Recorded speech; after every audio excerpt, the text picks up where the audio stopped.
אבא שבשמיים, מלך מלכי המלכים, מלך העולם, תודה על כל החיים הנהדרים שנתת לי בעולמך. שום דבר לא החסרת ממני, אף פעם, ועל הכל אני מודה לך. תמיד היית לצידי בכל מצב, ונתת לי חוכמה, תבונה ודעת כיצד להתגבר ולנצח. גם עכשיו אני צריכה את עזרתך ביקר, מלך העולם. אני יודעת שכל מה שמגיע ממך ניתן בהשגחה מדויקת ומושגחת ממנהיג כל העולמות והנשמות, ולכן אין דבר כזה סתם ואין מקרה, וכל הבא עליי אני מקבלת באהבה, כי אני יודעת שהוא מגיע במיוחד עבורי ממך.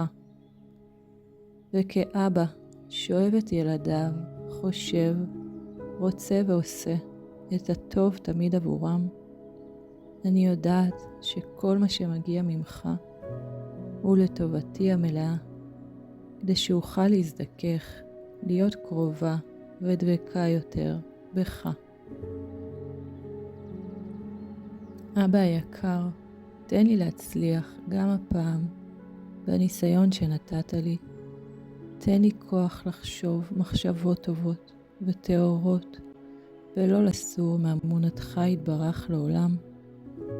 תן לי כוח לעבור את המשבר הבריאותי הזה שנקלעתי אליו, ולצאת ממנו בריאה, שלמה וחזקה, יותר מכפי שנכנסתי אליו.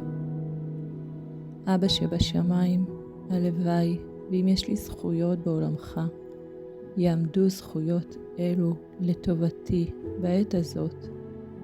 ואם יש משהו שאני צריכה לעשות, בכדי שתפילותיי יתקבלו ויגיעו עד לכיסא הכבוד, אנא כוון אותי אבא יקר, כדי שאהיה תמיד עטופה באורך יתברך ובהגנתך המלאה.